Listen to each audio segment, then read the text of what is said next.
Senhor, nós te agradecemos pela vida do Bruno. Nós reconhecemos aquilo que o Senhor tem gerado no coração dele, os desafios que o Senhor tem posto sobre a vida dele. E nós oramos para que o Senhor continue ampliando e esticando a mente do Bruno, dando a ele novas perspectivas bíblicas, novas perspectivas de ensino. Nós cremos que aquilo que ele carrega é muito válido para esse tempo, é muito oportuno. Cremos nessa chave que tem virado na vida dele. Nós queremos encorajá-lo a entrar, a caminhar, a se esforçar mais, a buscar mais o Senhor, a estar disponível para aquilo que o Senhor tem escrito no coração dele e colocado na vida dele. Nós te agradecemos pelo serviço dele a essa comunidade, em nome de Jesus. Amém, irmãos?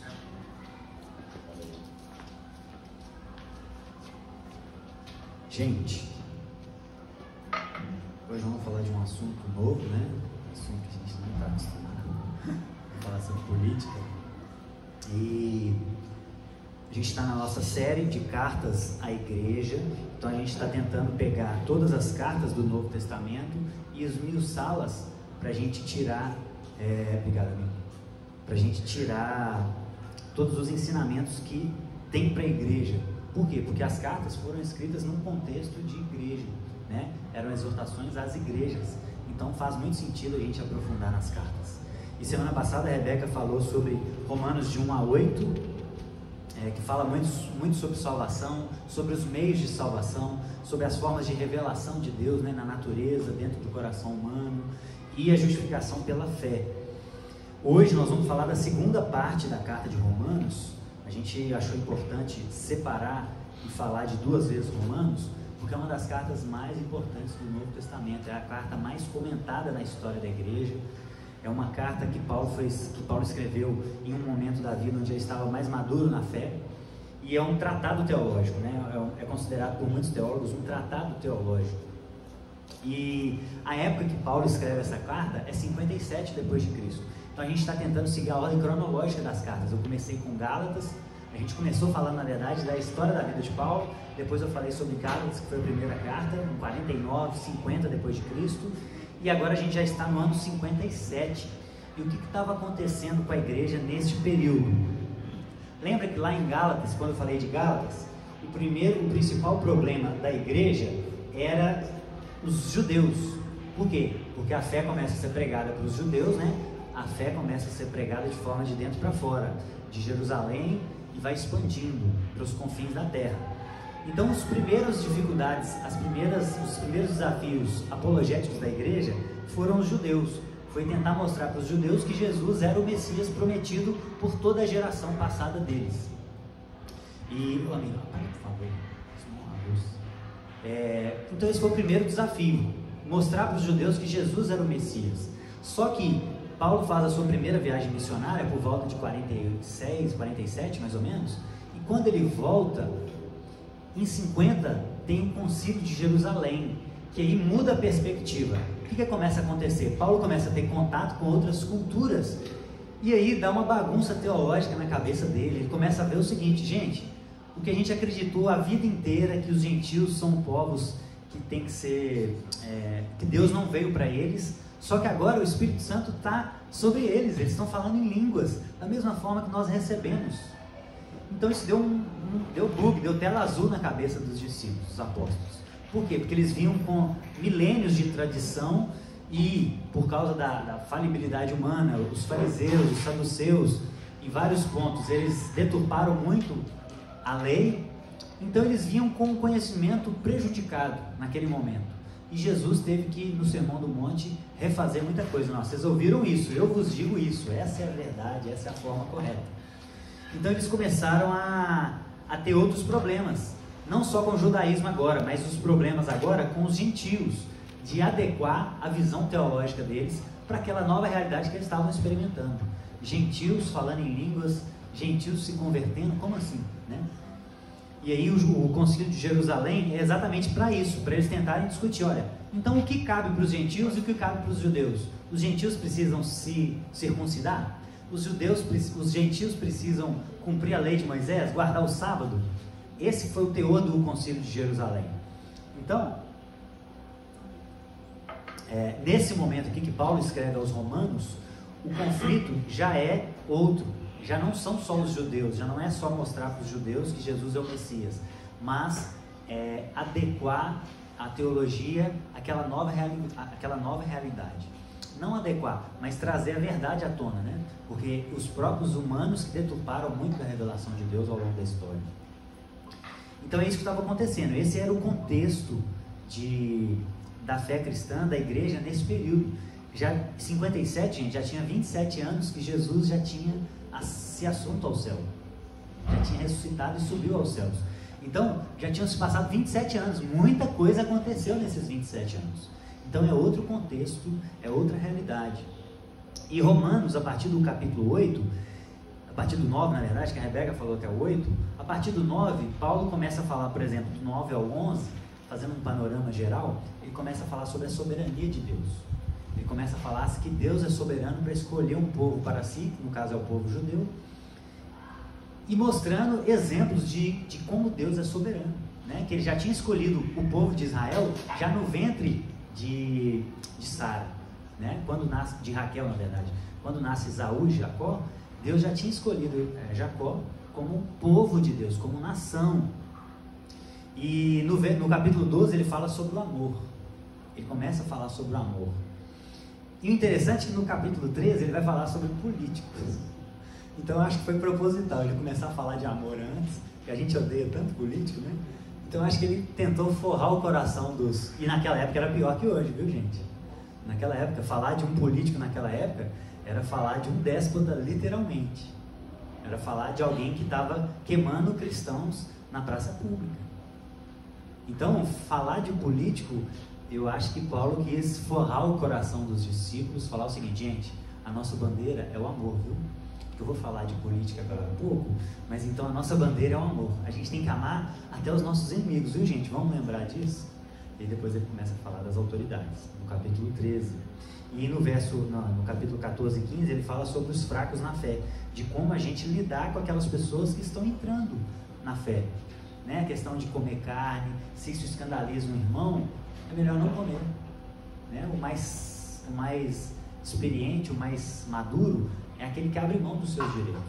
Então, mesmo não sendo errado comer carne, mesmo não sendo errado tomar alguma bebida alcoólica, se isso for escandalizar um irmão, é melhor não fazer.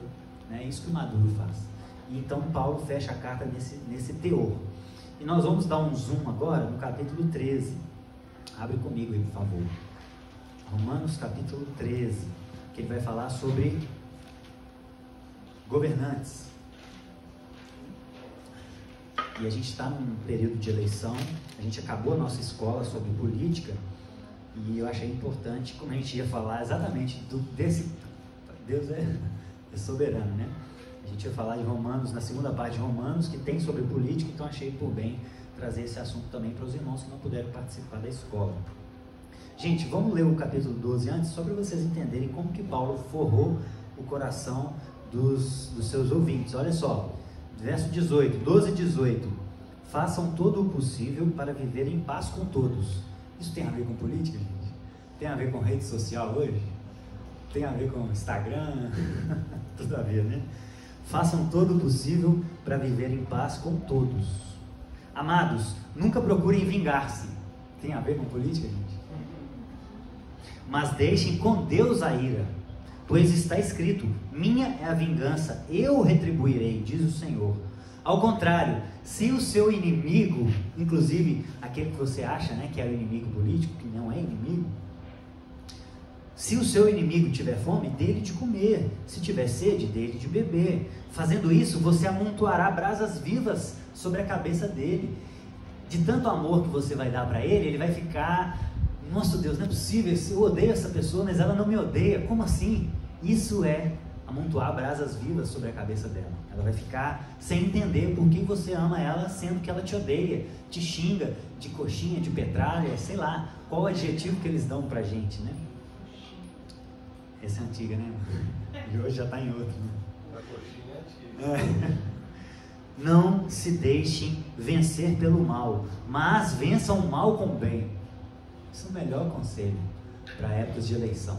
Não se deixem vencer pelo mal, mas vençam o mal com o bem. Então Paulo forra o coração das pessoas e ele começa, gente, todos devem se sujeitar às autoridades. Olha a pedrada.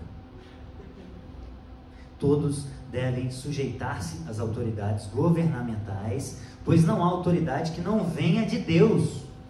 As autoridades que existem foram por Ele estabelecidas. Ele aqui é o último sujeito da frase, é Deus.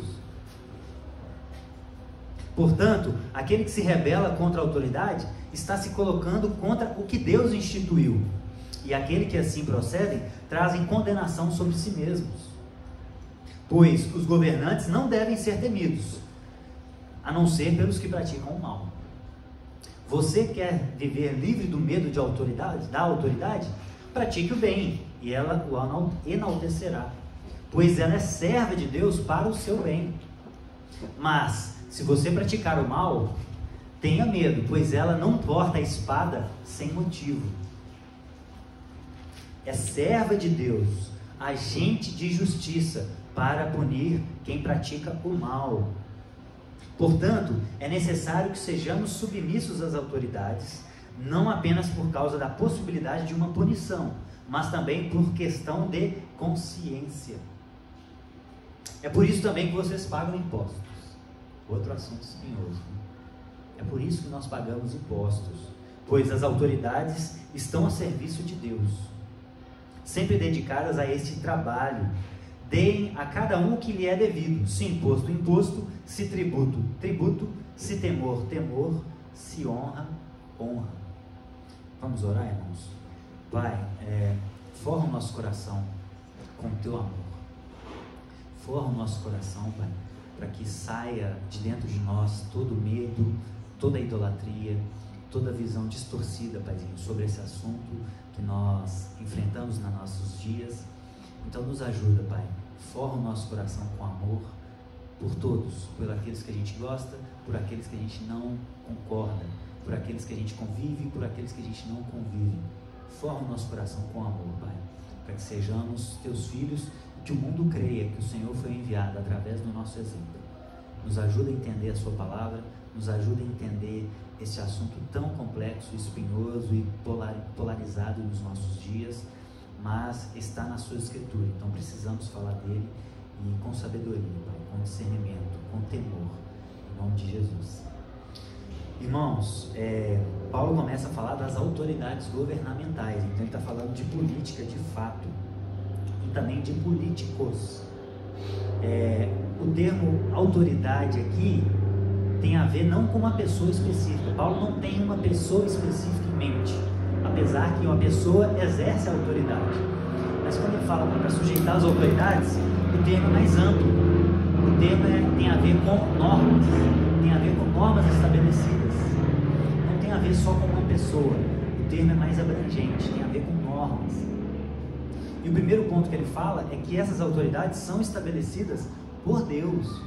Como ele falou no capítulo 9 a 11 sobre a soberania de Deus, tudo está interligado, gente. Paulo, quando ele escreve, todos nós, né? Quando a gente escreve um texto, a gente tem na cabeça a ideia de princípio, meio e fim. E o mesmo acontece com os autores bíblicos. Eles tinham algo na cabeça, uma lógica na cabeça. Então ele começa a falar sobre soberania de Deus, e aqui ele dá um exemplo de soberania de Deus, que Deus, inclusive, soberanamente coloca reis, estabelece governantes na terra, para cumprir essas funções que ele falou aqui. Então, isso já começa, a gente já começa a entender algumas ideologias políticas que são difíceis de justificar com a Bíblia. Por exemplo, aqui no caso, nesse versículo, o anarquismo. O anarquismo é aquela ideologia que acredita que não deve haver governo. Todos têm que ser livres para fazer o que quiser e se organizar entre si. Porém, a gente começa a ver que os governantes são autoridades que Deus estabelece. Então, a anarquia é um caos. Se não existirem governantes, por pior que eles sejam, a anarquia é pior que isso. A anarquia é um caos muito pior que um governante mau, um governante déspota. A anarquia é um mal maior que um governante déspota. E hoje a gente vive um período da história muito mais tranquilo com relação a isso, porque até século XVIII para trás, o que reinava de modelo político predominante era a monarquia, e o risco de abuso de autoridade nas mãos de um é muito pior do que um sistema que a gente vive, né, de república, onde repartição de poderes, onde um poder freia o outro e vice-versa. Então o monarquismo é muito problemático e muito perigoso. E aí a gente já começa a tentar olhar para dentro de nós, e essa é a nossa tentativa aqui, diferente da escola, que era para a gente entender um pouco o cenário político. Hoje a gente vai tentar fazer uma abordagem mais pastoral, de tentar entender por que alguns comportamentos nossos, né, como eu te coloquei na chamada, a nossa atitude com relação à política fala muito sobre a nossa espiritualidade. E eu percebo pessoas com muita dificuldade em se submeter às autoridades. E o que isso pode estar por trás disso? Por que tanta resistência em se submeter a uma autoridade? Seja em casa, né? Começa nas pequenas relações, seja em casa com seus pais, seja na escola com os professores, seja no Estado com os governantes, né? A gente vai do micro para o macro. Por que tanta dificuldade em se submeter a uma autoridade? Isso pode ter a ver com o ídolo da autonomia. A gente já falou isso lá no Sabará ainda, sobre o ídolo do controle. É o ídolo que começou com Eva e Adão, né? Porque eles quiseram ter o controle da sua vida. E esse é um dos ídolos que pegam muito no nosso pé. A gente quer ter o controle absoluto da nossa vida, porém, nós não temos esse controle absoluto. Existem autoridades e Deus instituiu essas autoridades, desde as pequenas relações até as máximas, para a gente lembrar sempre disso. Não somos autônomos, não somos os donos da nossa vida. Então, desde pequenininho, as crianças já elas ficam irritadas quando a gente contraria a vontade delas, mas isso é pedagógico para que elas entendam desde criança que elas não são autônomas. Existe alguém por cima delas. E aí na escola ela vai enfrentar mais autoridade, enfrentar no bom sentido, né? Ela vai se deparar com mais autoridade. No trabalho ela vai se deparar com mais autoridade. E no ambiente público ela vai se deparar com outras autoridades também. Então isso é mostrar que a gente não é autônomo. Então esse é o primeiro ídolo que a gente tem que extirpar da nossa vida. Nós não somos autônomos, nós não somos donos da nossa vida. Deus, Ele é soberano sobre todas essas soberanias, né? É o que a gente viu na escola, o princípio da soberania das esferas. Deus é soberano sobre todas as outras esferas que têm uma soberania relativamente independente. Então a família está independente da escola, que a escola está independente da política, e cada uma delas funciona dentro da sua esfera. Cada uma delas tem uma linguagem, uma ciência diferente, são áreas diferentes da vida. Então nós não somos autônomos. Por quê? Porque Deus instituiu a autoridade. E Ele é a autoridade última sobre todas essas autoridades. Então não somos autônomos. E aí no verso 2, Paulo começa a falar sobre a rebelião. Né? Aquele que se rebela contra a autoridade está se rebelando contra o que Deus instituiu. Então a rebelião já começa a mostrar também outros problemas que podem surgir dentro de nós, né? Algumas ideologias como o socialismo, que prega a rebelião violenta, né? Que é o final do socialismo, é o comunismo. Isso também é difícil de justificar pela Bíblia. Essas revoluções são difíceis de justificar. Ditadura militar é difícil de justificar biblicamente. Por quê? Porque são rebeliões. São rebeliões. A nossa forma de resolver as coisas é diferente. Nós não resolvemos as coisas pela força, mas pelo amor. É claro que existem momentos, existem situações extremas que exigem um pouco mais de energia. Porém, muita gente está com um estupim muito curto e querem resolver pela violência momentos em que dá para resolver por outros meios. Essa é a questão. A questão é a gente ver o tamanho do nosso estupim. E a própria Bíblia nos dá exemplo disso. Os apóstolos, lá em Atos 5:29, quando as autoridades pediram para eles não pregar o Evangelho, eles se rebelaram contra as autoridades. Por quê? Porque Deus, Ele está acima dos governos humanos. Então, quando essas autoridades nos pedem algo que é contra a vontade de Deus, É nossa obrigação, inclusive, se rebelar nesse sentido.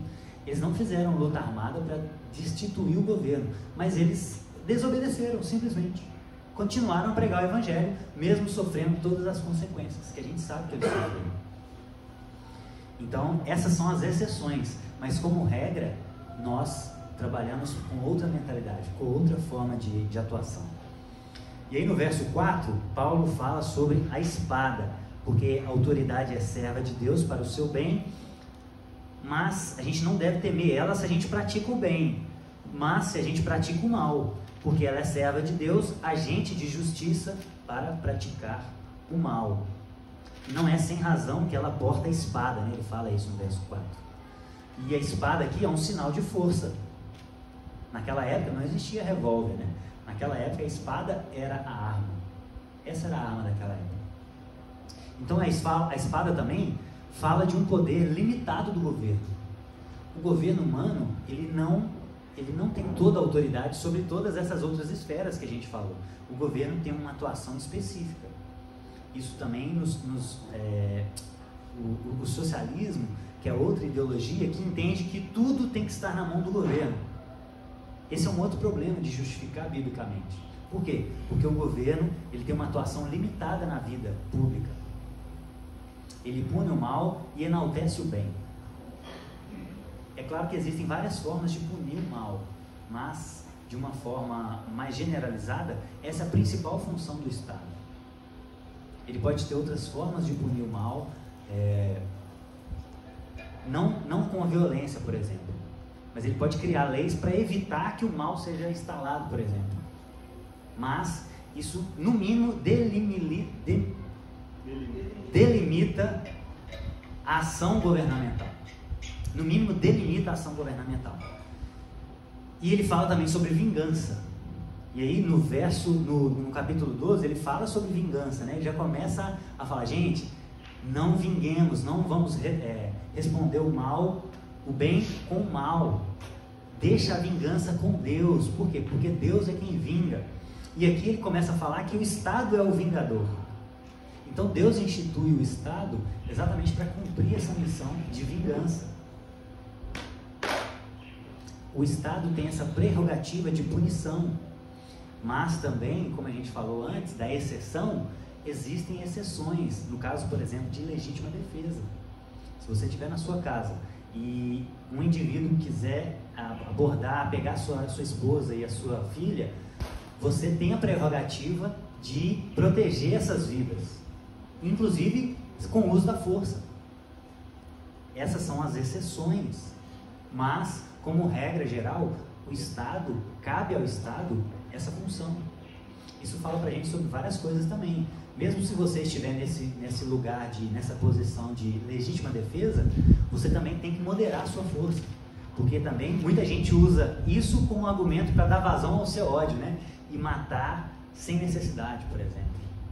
Então, mesmo em casos onde nós temos a prerrogativa de defender uma vida, nós precisamos dosar a força. Por quê? Porque a gente ama os nossos inimigos.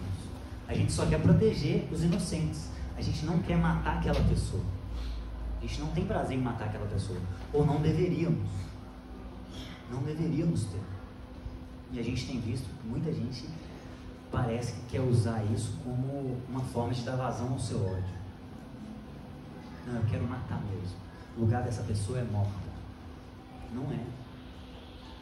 O lugar dessa pessoa é punida e arrependida, de preferência. Então a nossa espada, a nossa maior arma é o amor.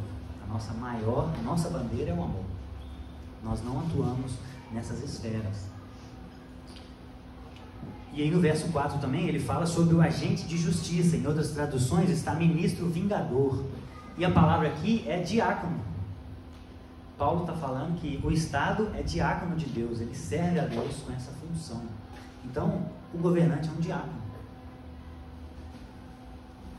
Ele tem essa função de servir a Deus através dessa área específica da vida, né? Que é frear o mal e enaltecer o bem. No verso 5, gente, ele fala de um ponto importante, que é a consciência. Olha que interessante. É necessário que sejamos submissos às autoridades, não por causa com medo da punição, mas por uma questão de consciência. Ou seja, isso tira a nossa ética da ideia utilitária, que é o seguinte: o que é a ética utilitária?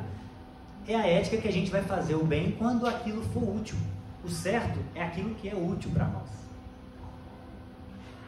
Isso é a ética utilitária. Qual que é a ética cristã? A gente faz o certo porque é o nosso dever.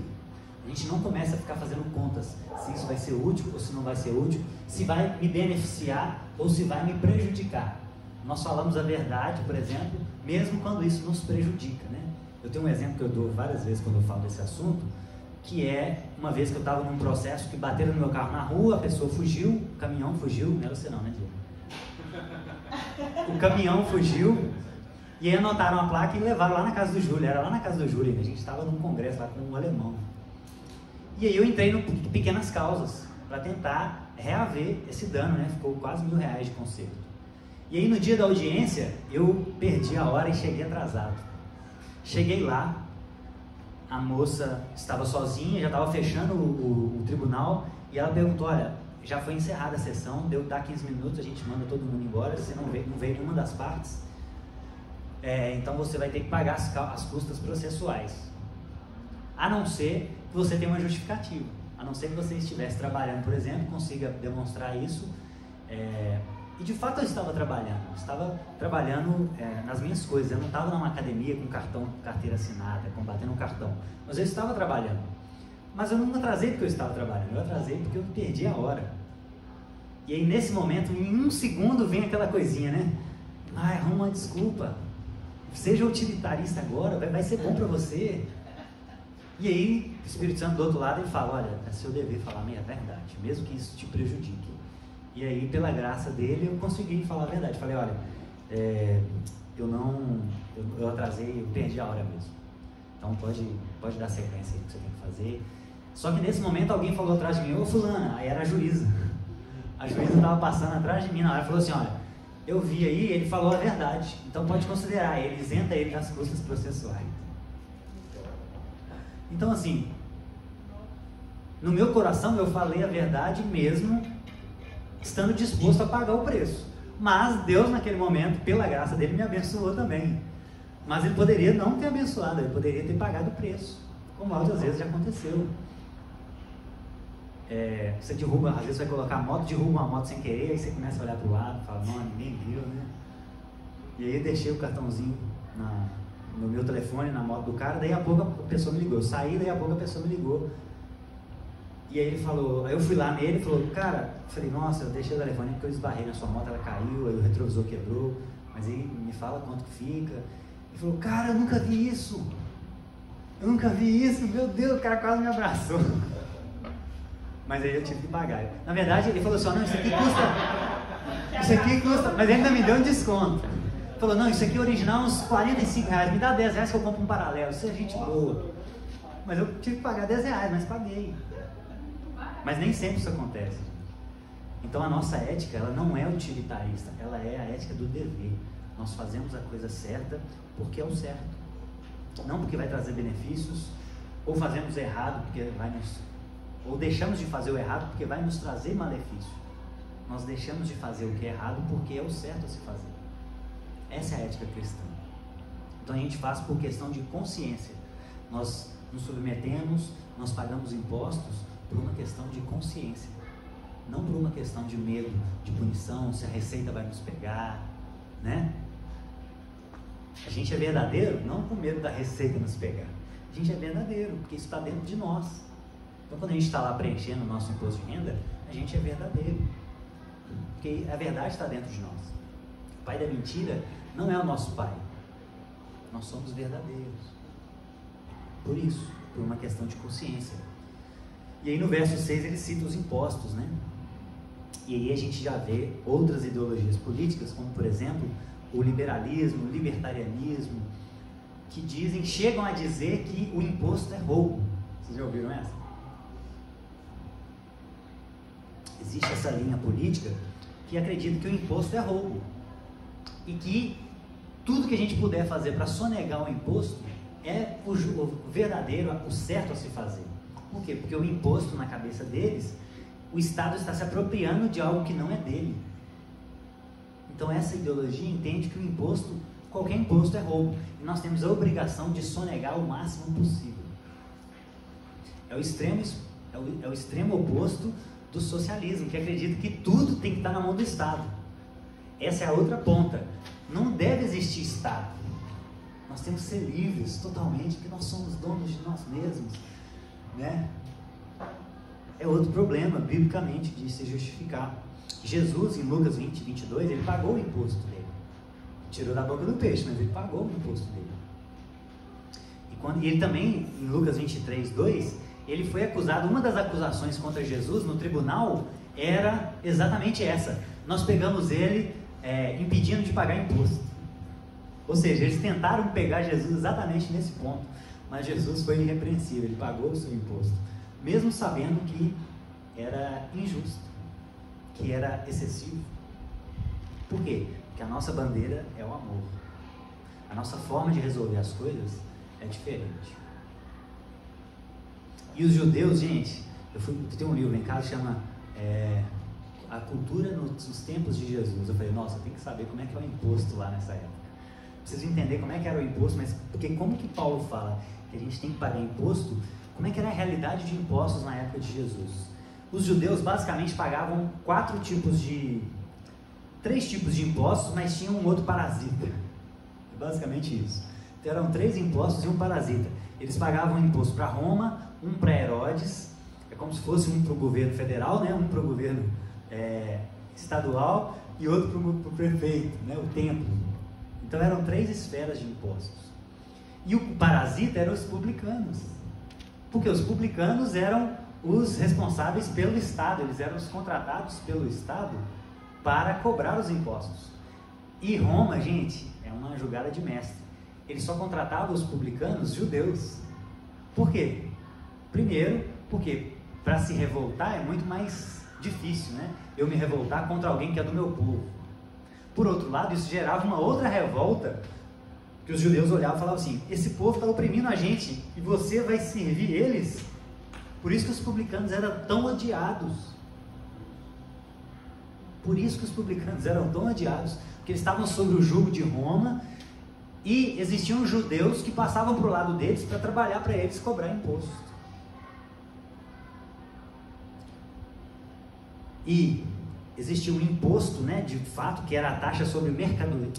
Existia o tributo, que ele fala aqui, né, que é imposto, que é tributo, tributo. O tributo era uma taxa anual sobre as casas. E eles pagavam por meio de produção, né? Tudo que você plantava, você tinha que dar para o Estado uma porção. Isso é o que a gente chama hoje de IPTU, né? Um imposto sobre propriedade. Eles tinham o imposto, de fato, que não era o tributo, era uma taxa sobre mercadoria, que era cobrada nos portões da cidade, como se fosse hoje uma taxa de importação. Tudo que a gente compra tem uma taxa nesses produtos, né? E o outro imposto era o imposto sobre cabeça, que era uma taxa anual individual, como se fosse hoje um imposto de renda, que era sobre a pessoa, não sobre o produto, nem sobre o bem, né? Uma casa. Então, gente, os judeus eram oprimidos, os judeus eram sobrecarregados com impostos. Inclusive por isso, muita gente se vendia como escravo, porque eles tinham uma propriedade, só que os impostos eram tão excessivos que eles tinham que trabalhar mais para pagar imposto do que se eles vivessem como escravos, vendendo a sua força de trabalho. Então eles abandonavam a terra. Isso acontecia inclusive na Idade Média. As pessoas abandonavam as suas terras. Já imaginou isso? Já imaginou um dia o imposto sobre esse espaço aqui ficar tão agressivo, que a gente fala assim, gente, vamos reunir na praça, porque a gente vai estar trabalhando muito mais para ficar naquela casa do que reunindo no meio da rua. Vocês já imaginaram isso? Era isso que acontecia. E esse apóstolo escreve isso, é por isso que a gente paga o imposto, porque elas estão em serviço de Deus. Isso começa a mostrar para nós que o nosso estupim às vezes é muito curtinho, né? Nós somos muito revoltadinhos, né? Nós somos revoltadinhos demais. Tudo fruto da modernidade, né? Porque a modernidade inflou o nosso ego. Até a Idade Média, o ser humano sabia o seu lugar. Porém, veio o homem renascentista que começou a valorizar o homem, mas também Deus. Ou melhor, já valorizava Deus, né? Continuou valorizando Deus, mas começou a valorizar o homem também, as obras de arte. As obras de arte não eram assinadas, gente, porque o homem medieval acreditava que a glória tinha que ser toda de Deus. Então a gente fez uma obra de arte, ele que me deu o dom, ele que me deu o sopro de vida, então eu não tenho participação nenhuma. É um excesso, porém, isso aponta para uma mentalidade. Eles não assinavam as obras de arte. Aí veio o homem renascentista e falou, não, o cara se esforçou para treinar técnica, então ele tem uma participação mínima, mas tem. Então ele assina a obra. Aí o homem renascentista começou a assinar a obra. Beleza, foi um bom avanço. Só que aí as coisas começam com pequenas coisas, né? E aí veio o homem renascentista, aí veio um homem moderno, que começa a falar que você é o centro do universo. E aí começou a inflar o nosso coração. Aí veio o iluminismo e falou, a razão é autônoma, a razão é o máximo, esquece as emoções, nós somos seres racionais, a sua razão você consegue encontrar a verdade pura com ela. E aí veio o homem iluminista, e aí o homem foi se inflando cada vez mais, e aí chega a gente hoje, fruto dessa cultura, com estupim curtinho. Se o Estado cobra o imposto da gente, que isso? Absurdo! Não é assim que pode acontecer, está tirando a minha propriedade, imposto é roubo. Nós temos o estupim muito curto, a gente se acha muito, né? O homem moderno, ele se acha muito, mas nós não somos donos de nós mesmos, existe autoridade sobre nós. Por que também, gente, o outro extremo, né? Por que a dificuldade de criticar um político? Por que a dificuldade em criticar um político? A gente vê pessoas querendo extirpar os políticos, mas existem outras que não conseguem fazer uma crítica a um político. Eu já ouvi esse discurso conversando com uma pessoa, e ela falou assim, não, mas porque eu sei que esse cara que fez algo errado, mas se você criticar isso aqui dele, você vai dar força para o outro. Você vai dar força para o outro. Eu falei, meu Deus, como assim? O meu juiz é a verdade, não é esse A ou B. O meu juiz é a verdade. Então, se A errou, temos que condenar o erro de A. Se B errou, temos que condenar. Se A ou B acertaram também, a gente tem que reconhecer. Nós não temos idolatria política. Nós não adoramos um político. Nós não servimos a um político. Nós servimos ao nosso Pai. E é isso que irrita as pessoas. O que irrita as pessoas é ver alguém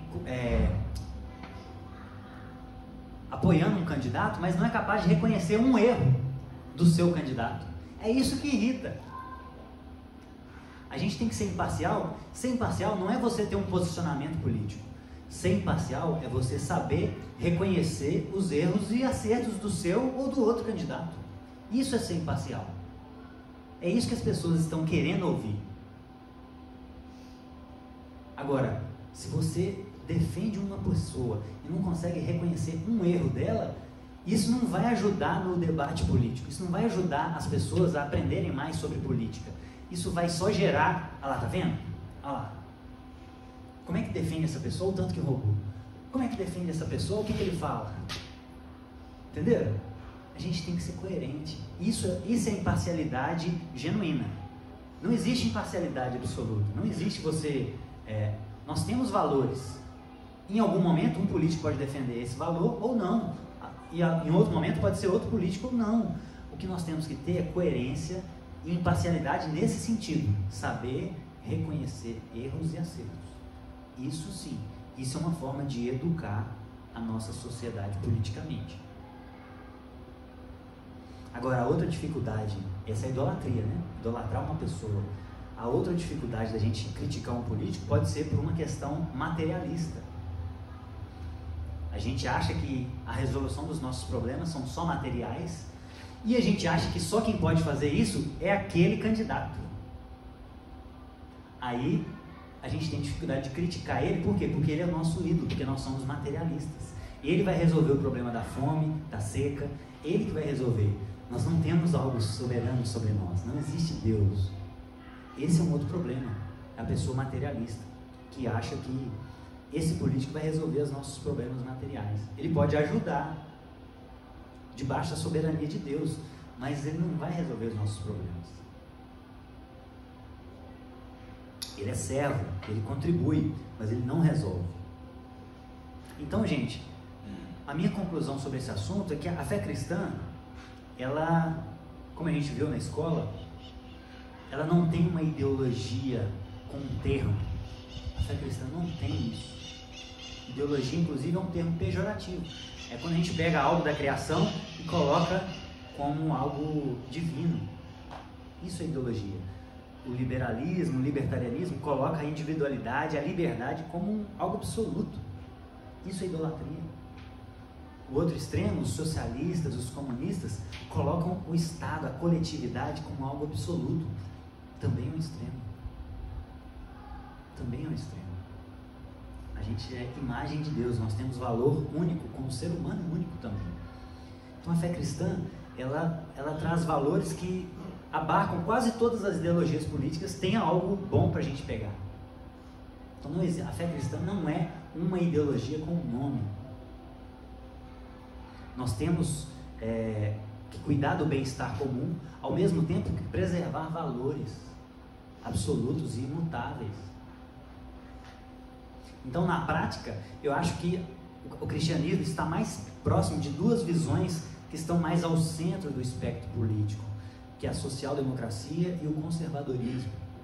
A social-democracia trazendo essa ideia do bem comum e o conservadorismo trazendo a ideia de preservar valores absolutos e imutáveis.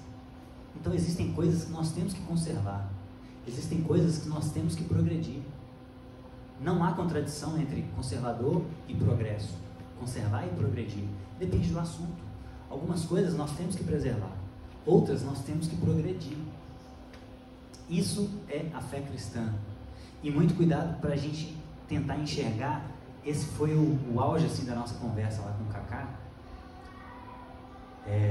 Para a gente tomar cuidado a não enxergar apenas um monstro. Existem dois monstros à solta. Existe um monstro que quer dominar tudo pelo Estado, e existe o outro monstro do outro lado que quer pregar o individualismo, a individualidade, a ganância. Todos os dois são monstros. Um não é mais perigoso que o outro. O socialismo, o comunismo, ele já matou 100 milhões, né, no século passado, matou 100 milhões de pessoas através da força. Porém, depois que eles viram que a força não daria conta, eles começaram a trazer a ideia de infiltrar na cultura. É o chamado marxismo cultural. Isso também mata. Isso tem matado espiritualmente pessoas hoje. Pessoas... Era no YouTube, no Facebook na época, tinha uma página chamada assim, ó, Antes e Depois da Federal. Não sei quem viu. Alguém já viu? O que eles mostram? Eles mostram uma pessoa antes de entrar na Federal, uma pessoa normal, uma pessoa que tem uma vestimenta tranquila. Depois mostra a pessoa depois de alguns anos de Federal, a pessoa toda desfigurada, cheia de piercing, tatuagem no rosto, toda parece que se revoltou. Por quê? Porque esses ambientes estão dominados com esse marxismo cultural. Isso tem destruído famílias, isso tem matado pessoas espiritualmente. Essa é uma realidade. Porém, gente, existe o egoísmo cultural também. Existe a ganância cultural.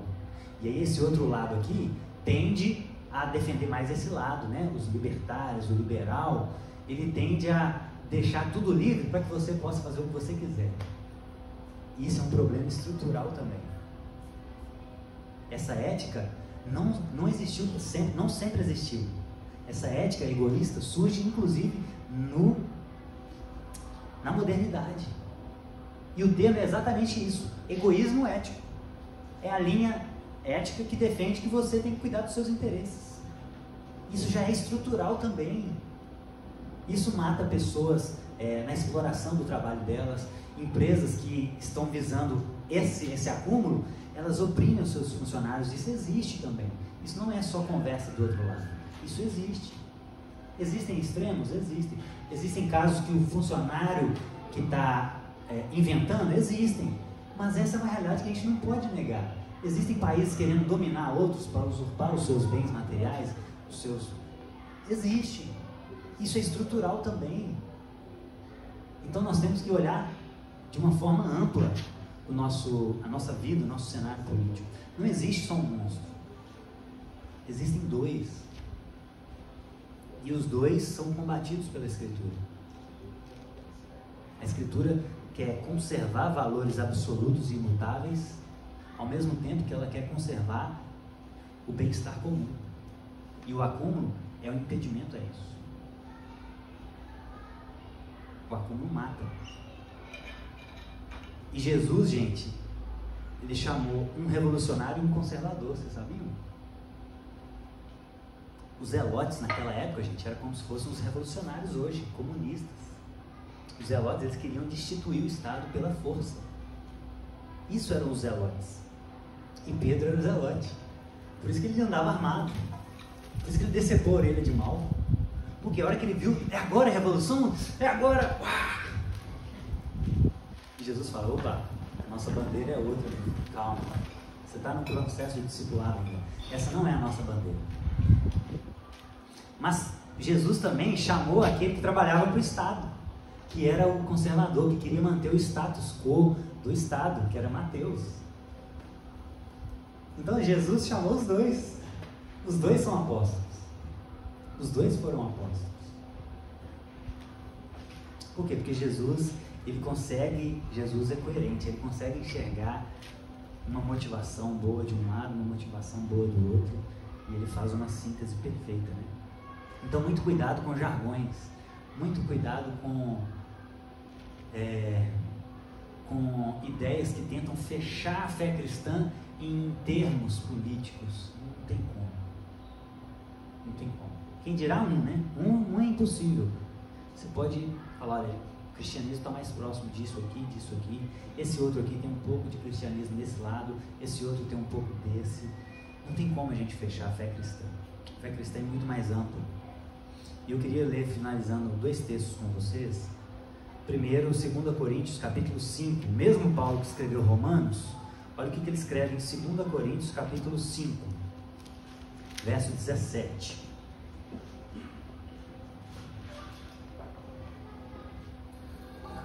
Portanto, se alguém está em Cristo, é nova criação, é nova. As coisas antigas já se passaram, tudo se fez novo.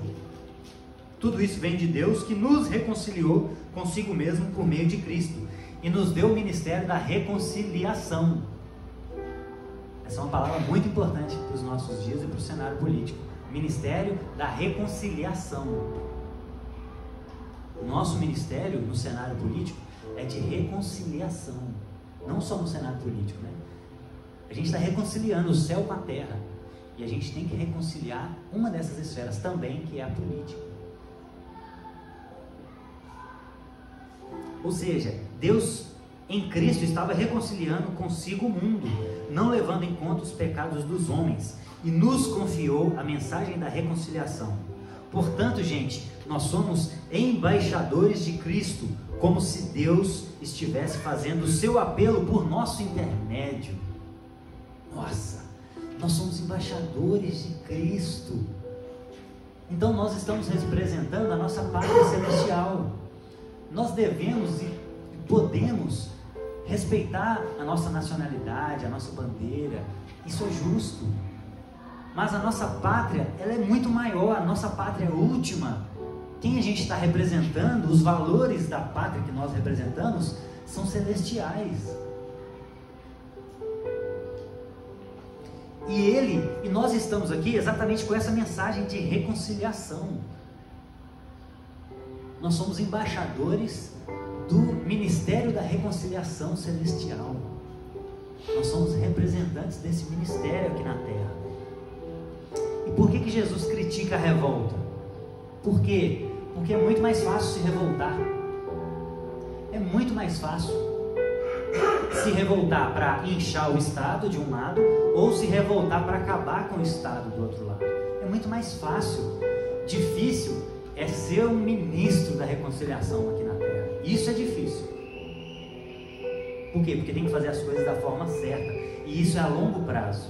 Isso não é instantâneo. Por isso é difícil. Difícil é reger a terra. e criar bons filhos para continuar essa missão. Isso é difícil. Por isso que revoltar é muito mais fácil. Por isso que ser socialista e ser liberal é muito mais fácil. Por quê? Porque um você põe o Estado como Deus, o outro você extingue o Estado para que você faça o que você quiser com o seu dinheiro. É muito mais fácil. Difícil é reger a terra e trazer o ministério da reconciliação para a terra. Isso é difícil. Mas o Evangelho não é um discurso fácil.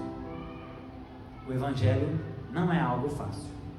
Então, se a gente quer ser cristão de fato, nós temos que viver esse ministério da reconciliação e tomar a nossa responsabilidade de reger a terra, de cultivar e dominar a terra. Essa é a nossa missão. Sonegar imposto é muito fácil, gente. Difícil é lutar por uma reforma tributária. Isso é difícil. Criticar a corrupção é muito fácil. Difícil é se tornar um político ou se informar minimamente para votar em bons políticos. Isso é difícil. Criticar é muito fácil. Sonegar é muito fácil. Agora, viver, ser um ministro da reconciliação da terra é mais difícil. E eu queria finalizar voltando lá em Romanos, capítulo 12, para a gente relembrar sempre qual é a nossa bandeira. Não, 12:17, não retribuam a ninguém mal por mal. Verso 21, não deixem vencer pelo mal, mas vençam o mal com o bem. Passa um pouquinho, capítulo 13, Paulo forra antes e olha o que ele fala, capítulo 13, verso 10. O amor não pratica o mal contra o próximo, portanto, o amor é o cumprimento da lei. Façam isso compreendendo o tempo que vivemos. Gente, esse texto é... Compreendam o tempo que a gente vive, quanto ódio a gente não vê por causa desse assunto de política. Paulo começa a falar de amor antes, depois de falar de política, ele fala de amor de novo. Será que é por acaso? Não é. Por quê? Porque isso mexe com o nosso interior. A política mexe com o nosso interior, mexe com a nossa idolatria, mexe com o nosso materialismo, mexe com coisas que são imediatas. Se um político ruim assumir o poder, pode ser problema para a nossa vida financeira, para a nossa casa. Isso mexe com a gente. Por isso que política é um assunto que mexe com os ânimos das pessoas. Mas a nossa bandeira é o amor. É Deus que nos sustenta, não é um político. O político pode cooperar, mas é Deus que está nos sustentando pela mão do político. Mas a nossa confiança está em Deus. Então, a gente usa a ética do dever, a gente é justo, a gente é ético, a gente fala a verdade, critica quem tem que criticar e aprova quem tem que aprovar. A gente não mede as coisas com medo de quem vai subir ao poder, porque Deus já está no poder, é nele que nós confiamos. Eu queria que nós orássemos para que a gente relembrasse a partir de hoje até o fim das eleições qual é a nossa bandeira. A nossa bandeira é o amor. É pelo amor que nós somos reconhecidos discípulos de Jesus. Pai, nos ajuda, Espírito Santo. Acalma os nossos ânimos, Pai. Revela as nossas idolatrias, os nossos medos. Revela o quanto nós adoramos um desses monstros, Pai. Seja o monstro do inchaço do Estado, desse coletivismo, seja o monstro do individualismo do outro lado, Pai, que quer acabar com o Estado para que a gente seja livre para acumular tesouros na terra. Por favor, Espírito Santo, revela os ídolos e extirpa esses ídolos de dentro de nós. Nos ajuda a fazer as coisas da maneira correta, Pai, porque nós somos embaixadores de Cristo na terra e nós trazemos o ministério da reconciliação, Pai. Estamos aqui para reconciliar este mundo. Não estamos aqui para fazer filme, provocando os outros candidatos para gerar tumulto. Não é o nosso papel esse, Pai. Nosso papel é reconciliar todas as coisas, Pai. Nosso papel é aproximar os da direita, da esquerda, os do centro, os comunistas, os libertários. É aproximar todas essas pessoas em uma pauta comum, Pai. Essa é a nossa missão. Nos ajuda, Espírito Santo. Ajuda-nos, Espírito Santo. Sim, Pai. Toda alma expressar o meu amor com toda a força que há em mim. Te amar, o amor inocente, o amor que acredita, o amor que se rende, lança fora. Sim, Pai, nos ajuda a lançar fora o medo, Pai. Com todo o coração e desejar, com toda a alma e expressar o meu amor com toda a força que há em mim. Te amar, o amor inocente, o amor que acredita, o amor que se rende, lança fora todo medo. Te amar de todo o coração e desejar com toda a alma e expressar o meu amor com toda a força que há em mim. Te amar, o amor inocente, o amor que acredita, o amor que se rende, lança fora. Ó Deus, Tu és o único, meu maior amor, meu maior amor. Ó Deus, Tu és o único, meu maior amor, meu maior amor. Ó Deus, Tu és o único, meu maior amor, meu maior amor. Paizinho, nos ajuda, Espírito. Ajuda-nos, Pai, a viver isso, Paizinho. Por favor, Pai. O Senhor é o nosso único e maior amor, Pai. Não temos outros amores por cima de nós, Pai. Sobre nós é o amor, é o amor. Sua bandeira sobre nós é o amor, é o amor. Sua bandeira sobre nós é o amor, é o amor. Sua bandeira sobre nós é o amor, é o amor. Eu quero amar, quero amar com o mesmo amor que me amou. Eu quero amar, eu quero amar com o mesmo amor que me amou. Te amar de todo o coração, desejar com toda a alma e expressar o meu amor com toda a força que há em mim. Te amar, amor inocente, o amor que acredita, o amor que se rende, lança fora todo medo. Sim, Pai, lança fora. Lança fora o nosso medo de ver um político no poder, Pai. Nós não nos movemos por esse medo, Pai. O seu povo enfrentou muito mais dificuldades que nós. Eles viram Nabucodonosor dominando sobre eles. E a sua orientação foi: se submetam, porque é um período de de aprendizado, é um período de punição pelos pecados dessa nação.